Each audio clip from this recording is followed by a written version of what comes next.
సమయంలో దేవుని బిడ్డలారా, దైవజనులు జీవన్ గారు మన మధ్యలో ఉన్నారు. సమయాన్ని వరకు అప్పగిస్తూ ఉన్నాను.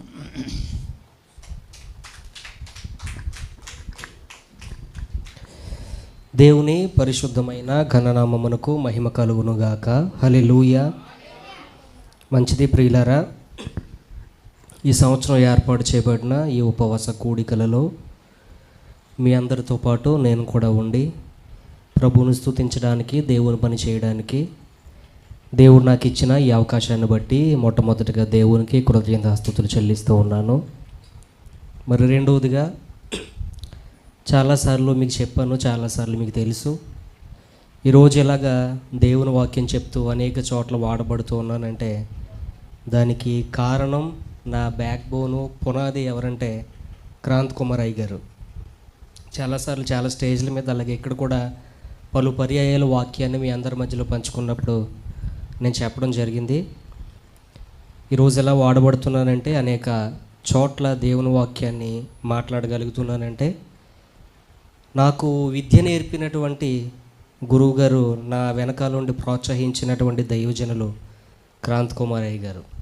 వారి ప్రోత్సాహాన్ని బట్టి ఈరోజు అనేక చోట్ల వాడబడుతున్నాను. ప్రియులారా, ఒక పిల్లవాడికి ఆలు ఎలా నేర్పిస్తారో ఆయన పక్కన కూర్చొని నాకు స్టార్టింగ్లో ఉట్టిమిల్లో కానివ్వండి, ఇక్కడ పాత చర్చ ఉన్నప్పుడు కానివ్వండి, దేవుని వాక్యం మాట్లాడమని సమయం ఇస్తూ ఉండే. వారి ముందు 5 నిమిషాలు 10 నిమిషాలు మాట్లాడాలంటే నాకు టెన్షను, ఆ తర్వాత వణుకు, దడ ఇవన్నీ వచ్చేసాయి అన్నమాట. కానీ అలాంటి నన్ను ఎన్నో విషయాలు నేర్పించి, మరి నా పెళ్ళి కూడా ఆయనే చేయడం జరిగింది, వేరెవరికి నేను అవకాశం ఇవ్వలేదు. సో వారిని బట్టి దేవుడు వారి జీవితంలో, నా జీవితంలో వారిని పెట్టినందుకు నేను దేవుడిని ఎంతగానో స్తుతిస్తున్నాను. నేను రామచంద్రపురం వైజాగ్లో చదువుకొని, వైజాగ్లో బైబిల్ ట్రైనింగ్ చేసి, పరిచయం చేసి ఇక్కడికి వచ్చినప్పుడు, రామచంద్రపురం వచ్చినప్పుడు నాకు ఎవ్వరూ తెలియదు అనమాట. ఆ రోజుల్లోనే దైవజనులకు పరిచయం అయ్యారు. చాలా ఏళ్ళ నుంచి ఆయనతో నాకు ఉన్నటువంటి అనుబంధం నేను మాటల్లో చెప్పలేను. సో వారిని బట్టి దేవునికి వందనాలు చెల్లిస్తూ వారికి ప్రత్యేకమైన వందనాలు తెలియజేస్తున్నాను. అలాగే నాకు ముందు దేవుని వాక్యాన్ని పంచుకున్నటువంటి దైవజనులు మోషే గారు ఎవరో కాదండి, వారు స్వయాన నాకు బాబాయ్ గారు అనమాట. ఆయన చాలా దగ్గర బంధువు. అయిన నా చిన్నప్పుడు నేను 5వ తరగతి 4వ తరగతి చదువుతున్న రోజుల నుంచే నాకు దైవజనులు తెలిసానమాట. అప్పుడే పెద్ద పెద్ద సంఘాలలో, పెద్ద పెద్ద స్టేజ్ల మీద 100 మంది కొయ్యను నడిపిస్తూ వాడబడేవారు అప్పట్లోనే ఆయన. సో వారి ముందు వాక్యం మాట్లాడడం చాలా, ఇది నేను గర్వంగా భావిస్తున్నాను. అట్ ద సేమ్ టైం అలాంటి దైవజనుల ముందు, నా చిన్నప్పటి నుంచి చూసిన దైవజనులు, గనులైన సేవకుల ముందు మాట్లాడడం కూడా కొంచెం టెన్షనే. కానీ ప్రభువే మనందరినీ బలపరిచి నడిపించునుగాక. హల్లెలూయా. మూడోదిగా, మీరంతా నాకు ఆత్మీయులు. ఎందుకంటే ఈ సంఘంతో ఉన్నటువంటి అనుబంధం నాకు వేరే సంఘంతో ఎక్కడా లేదు. పలు పర్యాయాలు ఎన్నోసార్లు ఇక్కడికి వచ్చి దేవుని వాక్యాన్ని పంచుకున్నాను. మీ అందరితో పాటుగా నేను కూడా దేవుని సేవలో వాడబడ్డాను. మరి ముఖ్యంగా ఈ సంఘానికి ఊరొచ్చిన ప్రతిసారి కూడా దైవజనులు క్రాంత్ కుమార్ గారి యొక్క నాన్నగారు, అమ్మగారు నన్ను చాలా ప్రేమగా చూసుకుంటారు. సో అందుని బట్టి దేవునికి నేను చాలా కృతజ్ఞతాస్తుతులు చెల్లిస్తున్నాను. ప్రియులారా, మరి చాలా విషయాలు మీతో మాట్లాడాలి. 10 నిమిషాలు తక్కువ 1 గంట అవుతుంది. ఈరోజు 3 అయ్యే వరకు మిమ్మల్ని వదలను, సమస్య లేదు. హల్లెలూయా. నాకు ఈరోజు టైం లిమిట్ ఏమీ లేదు కాబట్టి చాలా విషయాలు మీతో పంచుకోవాలి దేవుని వాక్యం ద్వారా. మరి నేను సమయాన్ని వ్యర్థం చేసే వ్యక్తిని కాదు. ఇక్కడ నిలవబడినప్పుడు వ్యర్థంగా నేను ఖర్చు పెట్టను. ప్రతి నిమిషం కూడా నాకు చాలా విలువైంది. అప్పుడు దేవుని వాక్యాన్ని విందాం. మనందరం చిన్న ప్రార్థన చేసుకుని వర్తమానంలోనికి వెళ్దాం. పరిశుద్ధుడా, ప్రేమ కలిగిన తండ్రి, మహోన్నతుడా, మీకు స్తోత్రాలు. మీ సంకల్పాన్ని బట్టి, మీ ఏర్పాటును బట్టి ఈ గ్రామంలో తండ్రి, మీ దైవజనులు క్రాంత్ కుమార్ అయ్య గారిని మీరు ఏర్పాటు చేసుకుని వారి ద్వారా మీరు జరిగిస్తున్న ఈ మహిమ కలిగిన పరిచర్యను బట్టి మీకు వేలాది స్తోత్రాలు ప్రభువా. అయ్యా, గత శతాబ్దాలుగా తండ్రి, దశాబ్దాలుగా ప్రభువా, మీ దాసులు ఇక్కడ సేవ చేస్తూ వస్తున్నారు. అయ్యా తండ్రి, వారి ఏర్పాటులో మీరు ఏర్పాటు చేసినటువంటి ఉపవాస కూడికలోనికి ఈ 3వ రోజు ప్రభువా, మొదటి కూడికలోనికి మా అందరినీ ప్రవేశపెట్టారు. ఇంతవరకు పాటలు పాడి మీ నామాన్ని స్తుతించగలిగిన ధన్యతను మాకు ఇచ్చారు తండ్రి. కొద్ది నిమిషాలు మీ మాటలు ప్రభువా మేము వినబోతూ ఉన్నాము.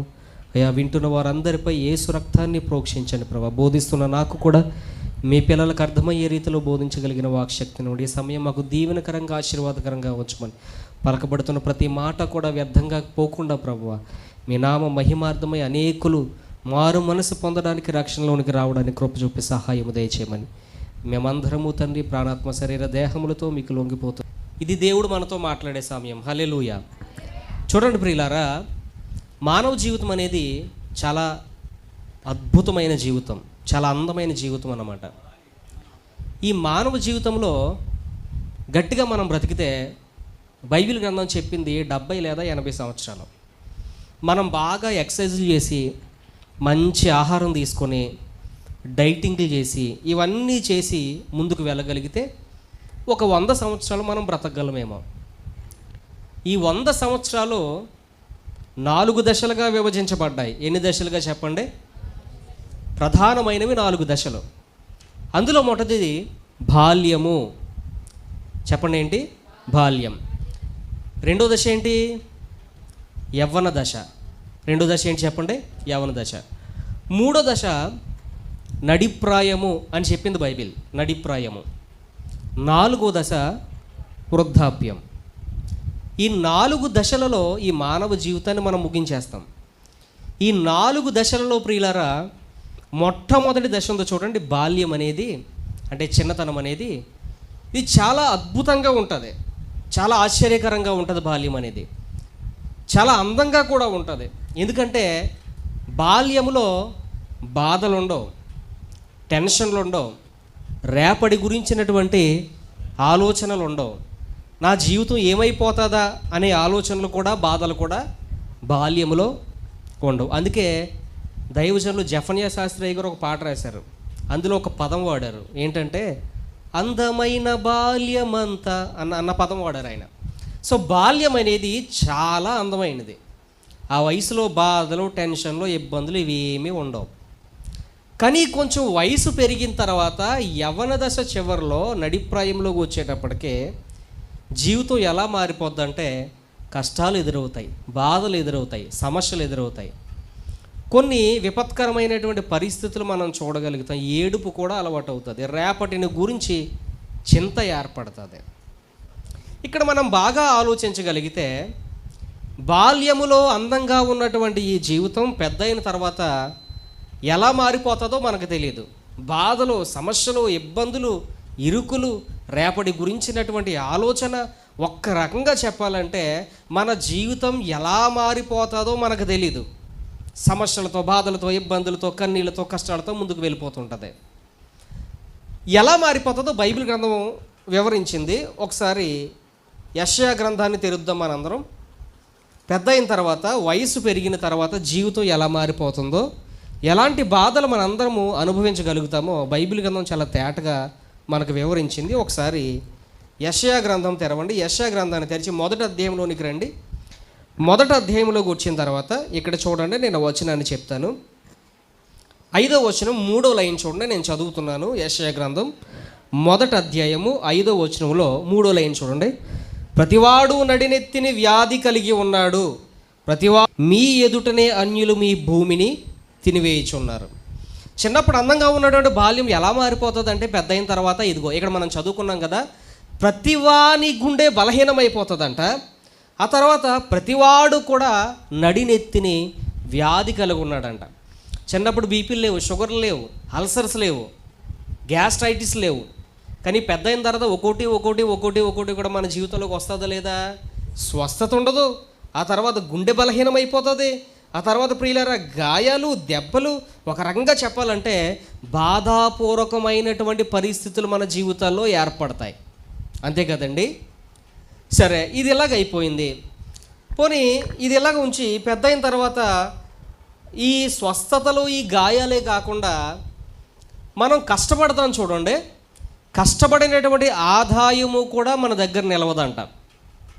ఎంత సంపాదించినా మన జీతమంతా, మన వ్యయమంతా, మన ధనమంతా చిల్లు సంచిలో వేసినట్లుగా అయిపోతుంది. సరే, ఆహారం తిందామని చెప్పి ఆహారం దగ్గరికి వెళ్తుంటే బీపీ అంటారు, షుగర్ అంటారు, ఇంకోటి అంటారు, ఇవి తినడం మానేయమంటారు, అవి తినడం మానేయమంటారు. ఇలా ఒక రకంగా చూస్తే పెద్ద అయిన తర్వాత బాధలే, సమస్యలే. వీటన్నిటి సారాంశంలో చివరిగా మనం ఒకటి అనుకుంటాం. ఏమనుకుంటామంటే, నా జీవితం ఎలా మారిపోయింది ఏంటి, ఎలా అయిపోయింది ఏంటి. చిన్నప్పుడు ఎవ్వరూ ఊహించం కదా మన జీవితం ఎన్ని మలుపులు తిరుగుద్దో కదండి. పెద్ద అయిన తర్వాత ఇలాగ మారిపోద్ది జీవితం.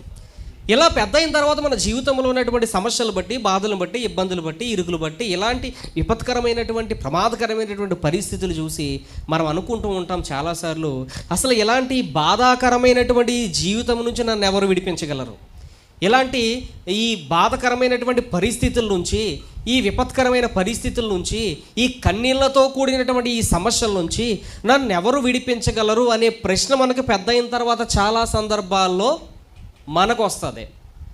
అయితే ప్రియులారా, ఇలాంటి సమస్యల నుంచి, బాధల నుంచి విడిపించేది ఎవరైనా ఉన్నారా అని మనం ఆలోచిస్తే, మన సాటి మనుషులు ఏమైనా మనల్ని విడిపించగలరా చెప్పండి ఇలాంటి బాధల నుంచి, సమస్యల నుంచి, ఇబ్బందుల నుంచి? బైబిల్ గ్రంథం చెప్తుంది, ఒక మనిషి చేసే సాయము వ్యర్థం అంటుంది. అంటే వ్యర్థం అంటుందంటే, చాలాసార్లు మనం నమ్మకం పెట్టుకుని ఈ సమస్యల నుంచి, బాధల నుంచి విడిపించబడాలని చెప్పి మనుషుల దగ్గరికి వెళ్ళి సహాయం అడుగుదామని వెళ్ళేటప్పుడు చాలామంది ప్రియులారా మనకు సహాయం చేయడానికి ముందుకు రారు. చాలామంది ఏం చేస్తారంటే, ఇంట్లో ఉండే ఏదైనా సహాయానికి వెళ్తే లేడని చెప్పిస్తారు. ఫోన్ చేస్తే వేరే ఒకరితో అయితే ఏం చేస్తారు, లేడని చెప్పి, బయటికి వెళ్ళాడని చెప్పిస్తారు. మనం ఆలోచిస్తే ఇలాంటి పరిస్థితుల నుంచి సాటి మనుషులు మనల్ని విడిపించలేరు. ఇలాంటి పరిస్థితుల నుంచి విడుదల పొందాలి అంటే మన చేతుల్లో లేదు. ఇంకా నిరాశ, నిస్పృహల్లోకి వెళ్ళిపోయి ఏమనుకుంటామంటే, అసలు ఇలాంటి పరిస్థితుల నుంచి నన్ను విడిపించేవారు ఎవరైనా ఉన్నారా అనే ప్రశ్న మనం వేసుకుంటే కనుక ఖచ్చితంగా ఉన్నారు. ఎవరంటే ఆయన దేవుడు మాత్రమే ఇలాంటి పరిస్థితుల నుంచి మనల్ని విడిపించగలడు. మన కన్నీళ్లను తొడవగలిగిన వారు ఎవరు చెప్పండి? దేవుడు మాత్రమే తొడవగలడు. మన బాధలు తీర్చగలిగిన వారు ఎవరు చెప్పండి? దేవుడు మాత్రమే తీర్చగలరు. మనకు స్వస్థతనివ్వగలిగిన వారు ఎవరు చెప్పండి? దేవుడే చెప్పండి. ఆ పనులు దేవుని వల్ల మాత్రమే మన పరిస్థితులు మార్చబడతాయి. కాబట్టి ఎలాంటి పరిస్థితుల నుంచి మనం విడిపించగలిగిన దేవుడు ఎవరు చెప్పండి? దేవుడు ఒక్కడే. మరా దేవుడు ఎవరు చెప్పండి ప్రియులారా? ఏ పేరు పెట్టుకుందాం ఆయనకి, ఏ రూపం పెట్టుకుందాం ఆయనకి, ఎలా ఆయన గుర్తిందాం అని కానీ మనం కానీ ఆలోచించినట్లయితే ప్రియులారా, ఒక విషయం చెప్తాను, జాగ్రత్తగా వినండి. ఈరోజు ప్రపంచ జనాభా దాదాపు 805 కోట్ల మంది అయితే, ఈ ప్రపంచ జనాభాలో చాలా శాతం ప్రియులారా దాదాపు 600 కోట్లకు పైగా ఉన్నటువంటి జనాభా యేసుక్రీస్తు ప్రభువారిని వెంబడిస్తూ ఉన్నారు. ఏమంటే ఇన్ని కోట్ల మంది ప్రజలు ప్రపంచంలో ప్రతి దేశంలో యేసు ప్రభువారి ఫాలోవర్స్ ఉన్నారు కదా, ఆయన వెంబడిస్తున్నారు కదా.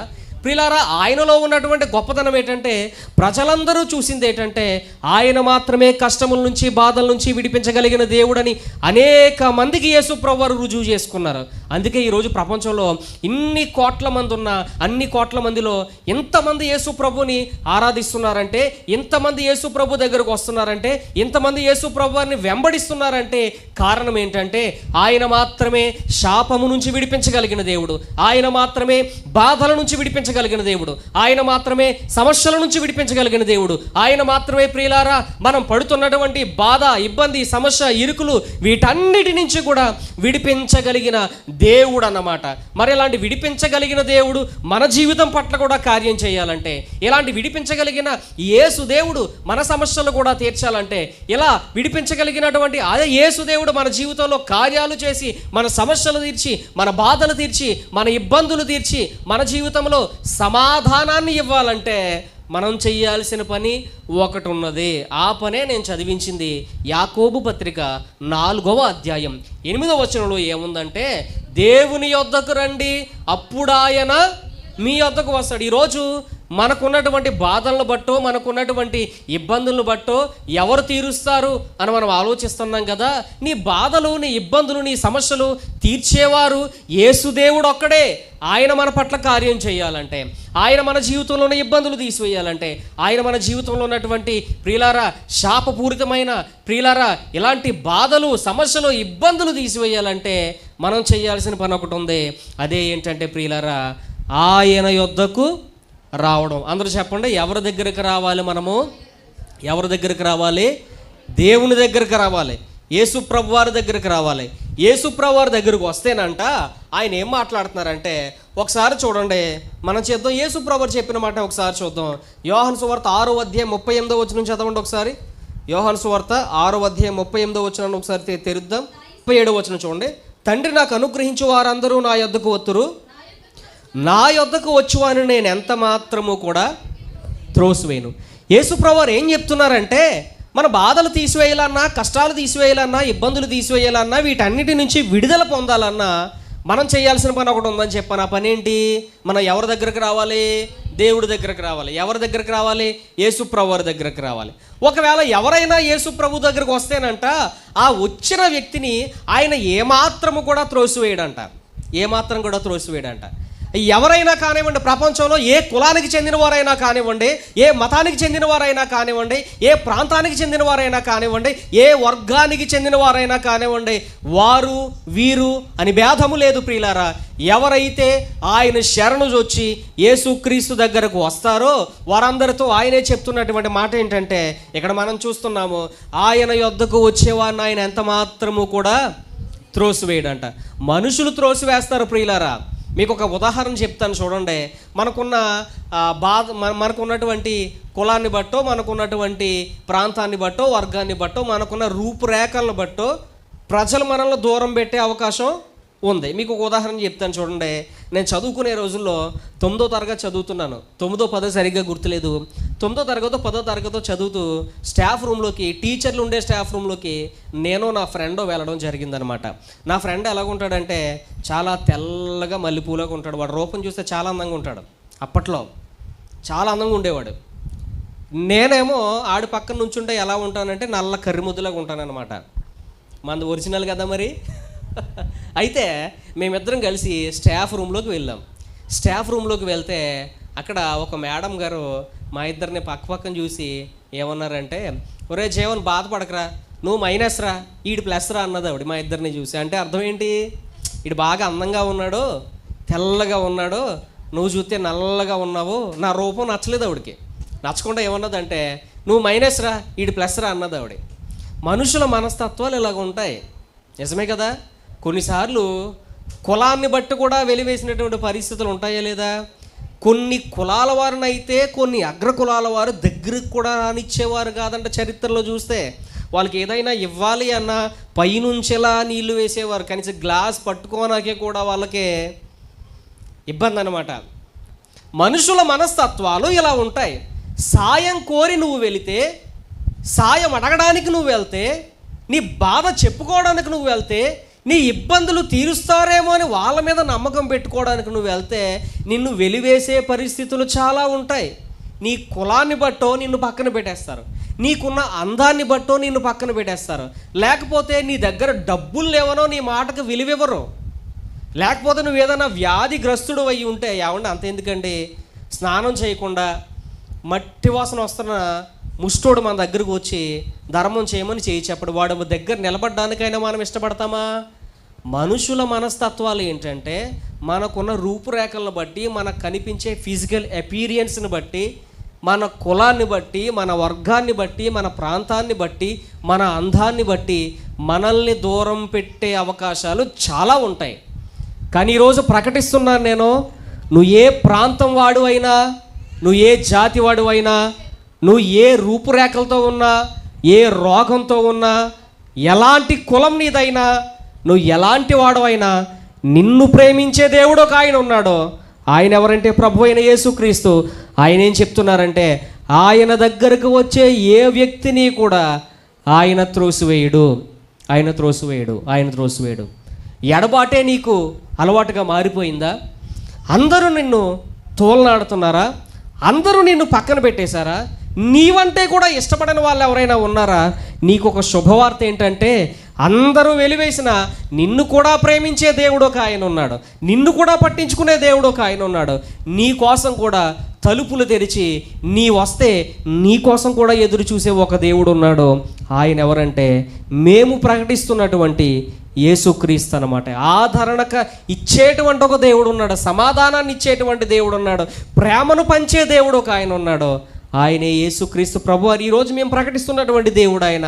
ఆయన ఏం చేస్తారంటే, ఆయన దగ్గరకు ఎవరైతే వస్తారో వారిని త్రోసివేయడు ఆయన. ఆయన త్రోసివేయడు, ఆయన త్రోసివేయడు.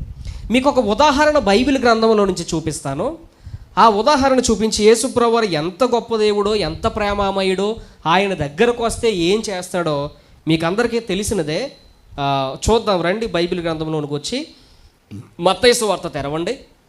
మత్తయి సువార్త తెరచి 8వ అధ్యాయంలోనికి రండి. 8వ అధ్యాయంలోనికి రండి. మత్తయి సువార్త 8వ అధ్యాయంలోకి వచ్చిన తర్వాత నేను చదువుతాను. నేను ప్రతి వాక్యాన్ని నేను చదువుతాను, మీరెవరో నేను చదవమన్నప్పుడు చదవండి. చూడండి, ఈ 8వ అధ్యాయం మొదటి వచనంలో ఈ రీతిగా ఉంది. ఆయన కొండ మీద నుండి వచ్చినప్పుడు బహుజన సమూహములు ఆయనను వెంబడించెను. యేసుప్రభువారు కొండ మీద నుంచి వస్తుంటే చాలామంది ప్రజలు ఆయన వెంబడిస్తూ ఉన్నారంట. నా వైపు చూడండి, కిందకి ఏం చదివేయద్దు మీరు, నేను వివరిస్తాను, ప్రతి మాటను వివరిస్తాను, అప్పుడు మీరు చూద్దరు. కానీ యేసుప్రభుని చాలామంది వెంబడిస్తుంటే అక్కడికి ఒక కుష్ఠిరోగి వచ్చాడంట. ఎవరు చెప్పండి? కుష్ఠిరోగి. కుష్ఠరోగం అంటే మీ అందరికీ తెలుసు కదా ప్రియులారా. ఇప్పుడంటే కుష్ఠరోగానికి మందులు వచ్చేసాయి, కానీ ఒకప్పుడు చూస్తే బైబిల్ గ్రంథకాలం రాసిన పరిస్థితులు అక్కడ చూస్తే కుష్ఠరోగం వచ్చిన వాళ్ళని ఎక్కడ పెట్టేసేవారు? ఊరికి దూరంగా పెట్టేసేవారు. ఎందుకు పెట్టేసేవారు? ఆ కుష్ఠరోగం వస్తే అంటుకుపోద్దని, భయంతో ఇతరులకు కూడా వచ్చేస్తుందని ఏం చేసేవారంటే కుష్ఠి వ్యాధిగ్రస్తులందరినీ ఊరికి దూరంగా పెట్టేసేవారు. వాళ్ళు తిన్నారో, ఉన్నారో, పడుకున్నారో, ఉన్నారో, చచ్చిపోయారో కూడా చూడకుండా దూరంగా వాళ్ళని నెట్టేసేవారు అన్నమాట. అలాంటి కుష్ఠరోగం కలిగిన ఒక ఆయన యేసుప్రభు కోసం విన్నారు. యేసుప్రభు జీవితాలు బాగు చేసేవాడని విన్నాడు. యేసుప్రభు స్వస్థపరిచేవాడని విన్నాడు. యేసుప్రభు మానవ జీవితంలో మంచి కార్యాలు చేస్తారు, ఆయన దగ్గరికి వెళ్ళే ప్రతి వ్యక్తిని ఆయన ఆదరిస్తున్నాడు, స్వస్థపరుస్తున్నాడని ఆ రోజుల్లో ఒక కుష్ఠి వ్యాధిగ్రస్తుడు విన్నాడు అన్నమాట. విని యేసుప్రభు వారి దగ్గరకు వచ్చి ప్రియులారా ఏమంటున్నాడంటే చూడండి, ఆయన యొద్దకు వచ్చి మ్రొక్కి, ప్రభువా నీకిష్టమైతే నన్ను శుద్ధునిగా చెయ్యి అని అడుగుతున్నాడు. ఏమని అడిగాడు చెప్పండి? నీకిష్టమైతే. ఆ మాటను బాగా గమనించాలి. బైబిల్ గ్రంథంలో ప్రతి మాట వెనక చాలా లోతైన అర్థాలు ఉంటాయి. మనం చాలాసార్లు పైపైన చదువుకుంటూ వెళ్ళిపోతాం, కానీ పరిశుద్ధాత్మ సహాయంతో కానీ చదవగలిగినట్లయితే ప్రతి మాట వెనక లోతైనటువంటి అర్థాలు చాలా ఉంటాయి. ఇక్కడ చూడండి, వచ్చి ఏమన్నాడంటే ఈయన, నీకిష్టమైతే నన్ను శుద్ధునిగా చెయ్యి అన్నాడు. ఒకసారి మళ్ళీ చెప్పండి, ఏమన్నాడో గట్టిగా చెప్పండి, ఎందుకంటే నేను చెప్పేది మీకు అర్థం కావాలి. 2 మాటలైనా పట్టుకుని వెళ్ళాలి. ఏమని అడిగాడు? నీకిష్టమైతే నన్ను బాగు చేయి, నన్ను శుద్ధునిగా చెయ్యి. ఇక్కడ ఒక ప్రశ్న వేస్తాను, నీకిష్టమైతే నన్ను శుద్ధునిగా చెయ్యని ఎందుకు అనాలి ఈయన? యేసుప్రభువా మరి నీ సాయం కోరి వచ్చాను, నువ్వు అందరికీ చేస్తున్నావు అంటే అలాగే నాకు కూడా దయ్యుంచి నా మీద చేతులుంచి నన్ను స్వస్థపరిచేయి అని అనలేదు. నీకిష్టమైతే నన్ను శుద్ధునిగా చెయ్యి. నీకిష్టమైతే నన్ను శుద్ధునిగా చేయనే మాట ఎందుకు వాడాడు ఆయన, ఆ కుష్ఠరోగ వ్యాధిగ్రస్తుడు అని మనం ఆలోచిస్తే ఆయన్ను కూడా ఇష్టపడలేని వారు ఆ రోజుల్లో చాలామంది ఉన్నారు. కుష్ఠరోగం వస్తే దూరంగా పెట్టే, సొరే నువ్వు ఊర్లోకి రావడానికి కూడా వీల్లేదు, నువ్వు వస్తే ఎవరి పక్కనైనా కూర్చుంటే నువ్వు వాసన వచ్చేస్తున్నావు, ఎవరి పక్కనైనా కూర్చుంటే నీ రూపం చూస్తే చాలా దరిద్రంగా ఉంది, అసహ్యంగా ఉంది, నిన్ను చూస్తుంటే అన్నం కూడా తినబుద్ధేయట్లేదు, అంత అసహ్యంగా కనబడుతున్నావు అని ఆడు ఎవరి దగ్గరకైనా వస్తే వాడిని దూరంగా పెట్టేసి చీ పో అని చాలామంది అనే పరిస్థితి అతని జీవితంలో ఉన్నాయి. ఎవ్వరూ అతన్ని ఇష్టపడడం లేదు, అందుకే కదా ఊరికి చివరికి గెంటేశారు. అలాంటి వాడు యేసుప్రభు దగ్గరకు వచ్చి నీకిష్టమైతే నన్ను కూడా శుద్ధునిగా చేయడం అంటున్నాడంటే వాడికి కూడా లోపల ఒక అనుమానం ఏంటంటే నన్ను యేసుప్రభు ఇష్టపడతాడో లేదో. ఎందుకంటే నా రూపం ఎలాగుందంటే అందరూ నన్ను అసహించుకుంటున్నారు, అందరూ కూడా నన్ను దూరం పెట్టేస్తున్నారు, అందరూ కూడా నాతో ఎవరు ప్రేమగా మాట్లాడే వాళ్ళు లేరు, కాబట్టి అందరూ దూరం పెట్టేస్తారు. అసలు యేసుప్రభు అయినా నన్ను ఇష్టపడతాడో లేదో అనే అనుమానంతో దేవుడి దగ్గరకు వచ్చి ఏమంటున్నాడంటే నీకిష్టమైతే నన్ను శుద్ధునిగా చెయ్యి, నన్ను శుద్ధునిగా చెయ్యి. ఒకవేళ అదే పరిస్థితిలో యేసుప్రభు కానీ ఇలా ఉన్నవేట్రా పక్కపో అని అన్నాడంటే మారు మాట్లాడడానికి కూడా అవకాశం లేకుండా వెనక్కి వెళ్ళిపోవాలి అతను. ఎందుకంటే అందరి చేత వెలివేయబడినవాడు, అందరి చేత తృణీకరించబడినవాడు, అందరి చేత అనిపించుకున్నవాడు, అసహ్యంగా ఉన్నావు అని పేరు పొందినవాడు. అలాంటి వ్యక్తి యేసుప్రభు దగ్గర వచ్చి నీకిష్టమైతే నన్ను శుద్ధునిగా చేయమనగానే ఎంత గొప్ప దేవుడు అంటే యేసుప్రభు. వాడు కుష్ఠవ్యాధిగ్రస్తుడుగా ఉన్నా, ఆ కుష్ఠవ్యాధి ప్రియులారా ఆడు వాసన వచ్చేస్తున్నా, ఆడు చీము గారిపోతున్నా, అలాంటి పరిస్థితుల్లో ఉన్నా ఏం చేశాడో తెలుసండి, అన్ని ప్రేమగా దగ్గరికి తీసుకుని ఏం చేశారంటే నాకిష్టమే, చూసారా, నాకిష్టమే. అలాంటి కుష్ఠి వ్యాధిగ్రస్తుడే ఇష్టపడినటువంటి గొప్ప దేవుడు ఆయన. అదే దేవుడు ఈరోజు కూడా నిన్న ఎలా ఉన్నాడో ఈ రోజుకి అదే ప్రేమను చూపించేటువంటి దేవుడు ఆయన. నీ పరిస్థితులు ఏవైనా కానివ్వండి, ఎవరైనా నేను ఇష్టపడలేకపోతే ఆ పరిస్థితులు కూడా మీ జీవితంలో ఉండనివ్వండి, కానీ నిన్నంటూ ప్రేమించే దేవుడు ఒక ఆయన ఉన్నాడు. ఆయన యేసుప్రభు. ఇక్కడ చూడండి, ఆయన వ్యక్తిత్వం చూడండి, ఆయన మనస్సు చూడండి, ఆయన చూడండి, ఆయన చేస్తున్న కార్యాలు చూడండి ప్రియులారా. ఏమంటే ఏ వ్యక్తిని యేసుప్రభు అన్యాయం చేయలేదండి ఈ భూమి మీద, ఏ వ్యక్తిని కూడా అన్యాయం చేయలేదు. ఆయన వచ్చి ఏమంటున్నాడంటే, నువ్వు ఎలా ఉన్నా సరే నాకిష్టమే, నాకిష్టమే. అంటే ఇలాంటి ప్రేమమేడు ఎక్కడన్నా దొరుకుతారా చెప్పండి? మీకు ఒక సంగతి తెలియజేస్తాను. నేను ఇంటర్మీడియట్ చదివే రోజుల్లో, ఇంటర్మీడియట్ చదువుతున్నాను, అందరం వింటున్నారా? ఇంటర్మీడియట్ చదివే రోజుల్లో నా బెంచ్లో పక్కనే ఒక స్టూడెంట్ కూర్చుండేవాడు. నాతో పాటు చదువుకున్న వ్యక్తి, వాడి పేరు విజయ్ అన్నమాట. వాడు, మేము ఇంటర్ ఫస్ట్ ఇయర్ చదువుతున్నాం. సెకండ్ ఇయర్లో ఒక యవనస్తురాలు మహేశ్వరి అని ఒక అమ్మాయి ఉండేది సెకండ్ ఇయర్లో. ఈ ఫస్ట్ ఇయర్ చదివే నా పక్కన కూర్చున్నటువంటి విజయ్ అనే కుర్రోడు ఏం చేసేవాడు అంటే, మా సీనియర్ అయిన మహేశ్వరి అనే అమ్మాయిని ప్రేమించడం మొదలుపెట్టాడు. జాగ్రత్తగా వినాలి. ప్రేమించడం మొదలుపెట్టి ఆ అమ్మాయి సైకిల్ వేసుకెళ్తుంటే ఈడు వెనకాల సైకిల్ వేసుకుని వెళ్తుండేవాడు. వీడి కోసం చెప్పుకునేవాడు. ఆ అమ్మాయి వరండాలో నడిచొస్తుంటే ఆ అమ్మాయికి ఎదురెళ్ళేవాడు.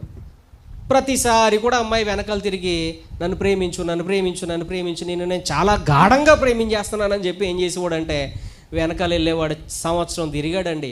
సెకండ్ ఇయర్లోకి వచ్చాడు. సెకండ్ ఇయర్లోకి వచ్చిన తర్వాత నేను ఒక బుక్ నా టేబుల్ మీద, మేమున్న బెంచ్ మీద పెట్టబడింది. ఆ టేబుల్ మీద ఒక ఫోటో వేశారు న్యూస్ పేపర్లో, ఇప్పుడుదో ఫోటో అది. ఆ న్యూస్ పేపర్లో ఏం జరిగిందంటే, ఆ న్యూస్ పేపర్లో 2 ఫోటోలు ఉన్నాయి. ఆ 2 ఫోటోల్లో ఒక ఫోటో, ఒక అమ్మాయి చాలా అందంగా ఉంది, ఒక యవనస్తురాలు చాలా బాగుంది. ఆ పక్కనే ఉన్న ఫోటో యాసిడ్తో ముఖం కాలిపోయిన వాళ్ళు ఎలాగుంటారు, అలాంటి ఫోటో వేశారు పక్కనే. ఇంతకీ జరిగింది ఏంటంటే, ఆ ఫోటోలో ఉన్న న్యూస్ పేపర్లో ఉన్నటువంటి ఆ ఆడపిల్లని ఎవరో వెనకాల ప్రేమించట్లేదని చెప్పి, ఆ ప్రేమను ఒప్పుకోలేదని చెప్పి యాసిడ్ తెచ్చి ముఖం మీద వేసేసారంట. యాసిడ్ తెచ్చి ముఖం మీద వేస్తే ఆ ఫేస్ అంతా ఏమైపోయింది, కాలిపోయింది. ఈ ఫేస్ అంతా కాలిపోతే ప్రియులారా, ఆ ఫోటో వేశారనమాట పేపర్లో. బాగున్న ఫోటోవేమో ఒకవైపు, బాగాలేని ఫోటోవేమో ఒకవైపు వేశారు. కాలిపోయిన తర్వాత నేను ఆ ఫోటో చూపించాడికి, ఆ ఫోటో చూపించి, ఒరే ఇది చూడు ఒకసారి, మహేశ్వరికి కానీ ఎలా జరిగితే, నువ్వు చాలా గాఢంగా ప్రేమించేస్తున్నావు కదా, ఓ వెనకాల వెళ్ళిపోతున్నావు, వరండాల్లో తిరిగేస్తున్నావు, చాలా చేస్తున్నావు కదా, మహేశ్వరికే కానీ ఎలా జరిగితే, ఎవడైనా వచ్చి యాసిడ్ పోసేస్తే తర్వాత అమ్మాయి ముఖం కాలిపోద్ది కదా, అప్పుడు కూడా నువ్వు మహేశ్వరిని ప్రేమిస్తావా అని అడిగాను. ప్రేమించనన్నయ్య అన్నాడు. మరి అదేంట్రా, సంవత్సరం పాటు నువ్వు వెనకాల తిరిగావు, ప్రేమిస్తున్నానన్నావు, గాఢమన్నావు, అదన్నావు, ఇదన్నావు, ప్రాణం అన్నావు, ఏంట్రా అంటే, లేదన్నయ్య అప్పుడైతే ఆ అమ్మాయి చాలా అందంగా ఉంది కాబట్టి నేను ప్రేమించానన్నయ్య, కానీ ఇప్పుడు యాసిడ్ వేసేస్తే ఆ ముఖం చూడడానికి కూడా బాగోదు కదా, అందుకే నేను ప్రేమించట్లేదని అని చెప్పి ఆ రోజుల్లో సమాధానం ఇచ్చాడు నాకు ఇంటర్ చదివే రోజుల్లో. మనుషులు నిన్ను ప్రేమించాలంటే ఏం చూస్తారు, నీ పై రూపం చూస్తారు. మనుషులు నిన్ను ప్రేమించాలంటే ఏం చూస్తారు, నీ కులం చూస్తారు. మనుషులు నిన్ను ప్రేమించాలంటే ఏం చూస్తారు, నీ వెనకాల ఉన్న బ్యాక్గ్రౌండ్ చూస్తారు. మనుషులు నిన్ను ప్రేమించాలంటే ఏం చూస్తారు, నీ వెనకాల ఎన్ని డబ్బులు ఉన్నాయో, నువ్వు ఎంత గొప్పవాడువో, నువ్వెంత చదువుకున్నావో, నీకు ఎన్ని టాలెంట్లు ఉన్నాయో చూస్తారు. కానీ సమాజము చేత వెలివేయబడినవాడు, కుష్ఠరోగం తెచ్చుకున్నవాడు, ప్రియులారా చూడడానికి కూడా అసహ్యంగా ఉన్నటువంటి వాడు యేసు దగ్గరకు వచ్చి నీకిష్టమైతే నన్ను శుద్ధినిగా చెయ్యంటే ఆయన వెంటనే చెయ్యి చాపి, నువ్వు ఎలా ఉన్నావేంటా అని కూడా అనకుండా ఏం చేశాడో చెప్పన ప్రియులారా, చెయ్యి చాపి నాకిష్టమే. ఈరోజు నేను తెలియజేస్తున్నాను, నీ పరిస్థితులు ఎలాగున్నా సరే నిన్ను ప్రేమించే దేవుడు ఒక ఆయన ఉన్నాడు. నీ కష్టంలో నిన్ను ఆదుకునే దేవుడు ఒక ఆయన ఉన్నాడు. నీ ఇబ్బందుల్లో, నీ ఇరుకుల్లో, నీ సమస్యల్లో నిన్ను దాటిపోని దేవుడు, నిన్ను అనాథగా విడిచిపెట్టని దేవుడు, నీ వెన్నంటే ఉండి నీకు అండగా, తోడుగా, నీడగా ఉండే దేవుడు ఒక ఆయన ఉన్నాడు. ఆయన ఎవరంటే ప్రభు అయినటువంటి యేసుక్రీస్తు వారే. ఆయన చెప్తున్న మాట ఏంటంటే, నాకిష్టమే, నువ్వు వెంటనే శుద్ధుడు కమ్ము అని అన్నారు. ఈరోజు మరి నీ పరిస్థితులను చూసి నువ్వు ఎందుకు భయపడుతున్నావు? ఈరోజు ప్రేమ లేనటువంటి పరిస్థితులను చూసి ఎందుకు అల్లాడిపోతున్నావు? అందరూ నేను వెలివేసేస్తున్నా, నా జీవితం ఎలాగైపోయింది ఏంటి అని ఎందుకు బాధపడుతున్నావు? వాళ్ళందరూ ఈరోజు ఉంటారు, రేపు పోతారో. నిన్ను ప్రేమించే దేవుడు ఒక ఆయన ఉన్నాడు, ఆయనే ప్రభు అయిన యేసుక్రీస్తు. ఆయన నిన్ను ఏమాత్రము కూడా దూరం పెట్టడో, ఆయన నిన్ను ఏమాత్రం కూడా వద్దని చెప్పడో, ఆయన నిన్ను ఏమాత్రం కూడా అసహించుకోడు. నువ్వు పుట్టినది మొదలుకొని చివరికి ముదిమి వచ్చు వరకు కూడా నిన్ను ఎత్తుకొని నిన్ను ప్రేమించే దేవుడు యేసు ప్రభు వారు మాత్రమే. ఆయన నీ పరిస్థితుల్లో ఉంటారు, నువ్వు నమ్మగలిగితే. ఆయన నీ జీవితాన్ని బాగు చేస్తారు. ఆయన ప్రియులారా, నీ జీవితాన్ని బాగు చేసి నీ జీవితంలో సమాధానమైనటువంటి పరిస్థితులు యేసు ప్రభు వారు ఇస్తారనమాట. ఇక్కడ చూడండి, నాకిష్టమే నువ్వు శుద్ధుడవు కమ్మని తక్షణమే వాని కుష్ఠరోగము శుద్ధి అయిను.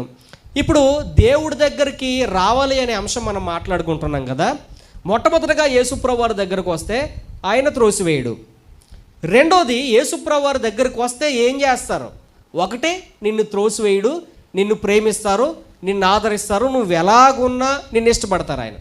రెండోది, యేసుప్రభు వారి దగ్గరకు వస్తే మన జీవితంలో కలిగేది ఏంటంటే, ఎవరైతే యేసుప్రభు వారి దగ్గరకు వస్తారో వారిని బాగు చేసి పంపిస్తారు ఆయన. హల్లెలూయా, స్తోత్రం చెప్దాం.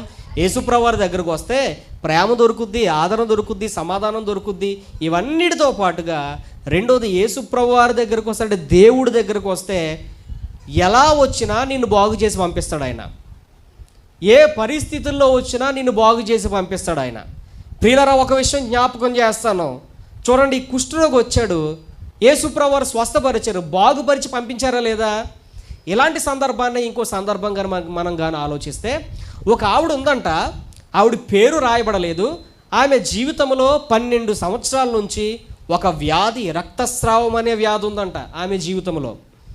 12 సంవత్సరాలుగా ఆమె తిప్పల పడ్డదంట వైద్యుల చేత. ఆ హాస్పిటల్ తిరిగింది, ఈ హాస్పిటల్ తిరిగింది, ఆ వైద్యుడు అక్కడ ఉన్నాడని, ఈ వైద్యుడు ఎక్కడ ఉన్నాడని, ఎక్కడికి పడితే అక్కడ 12 సంవత్సరాలు తిరిగి తనకున్నటువంటి డబ్బుల్ని, తనకున్నటువంటి అన్నింటినీ కూడా వ్యయపరచుకుని ఏం చేసిందంటే, ఆమె తిప్పలు పడిందని బైబిల్ గ్రంథంలో రాయబడింది. ఆమె యేసుప్రభు వారి దగ్గరకు వచ్చింది. నేను చెప్తున్న మాట ఏంటంటే, ఎలాంటి పరిస్థితుల్లో ఉండి నువ్వు వచ్చినా నిన్ను బాగు చేసే పంపిస్తాడు ఆయన. ఒకవేళ నీ కుటుంబ పరిస్థితులు బాగాలేదని నువ్వు వచ్చినా నీ కుటుంబ పరిస్థితులు చక్కబెట్టే నిన్ను బాగు చేసే ఆయన నిన్ను పంపిస్తాడు. ఈ రక్తస్రావం కలిగిన స్త్రీ యేసుప్రభు వారి దగ్గరకు ఎప్పుడైతే వచ్చిందో, ఎప్పుడైతే ఆయన వస్త్రపు చెంగును ముట్టుకుందో, ఆయన ఏం చేశాడో తెలుసా? ఆ వ్యక్తిని ఏం చేశాడు? ఆ స్త్రీని ఏం చేశాడు? ఆయన బాగు చేశాడు అనమాట. ఈరోజు ఏ పరిస్థితుల్లో ఉండి నువ్వు ప్రభు దగ్గరకు వచ్చినా, ఏ ఇబ్బందిలో ఉండి నువ్వు ప్రభు దగ్గరకు వచ్చినా, ఏ సమస్యతో ఉండి నువ్వు ప్రభు దగ్గరకు వచ్చినా ఆయన నిన్ను బాగు చేస్తాడు. నీ కుటుంబ పరిస్థితులు మారుస్తాడు. నీ జీవితంలో ఉన్నటువంటి పరిస్థితులన్నీ ఆయన మారుస్తాడు. ఎందుకంటే ఆయన విడిచిపెట్టని దేవుడు. అందుకేనమ్మా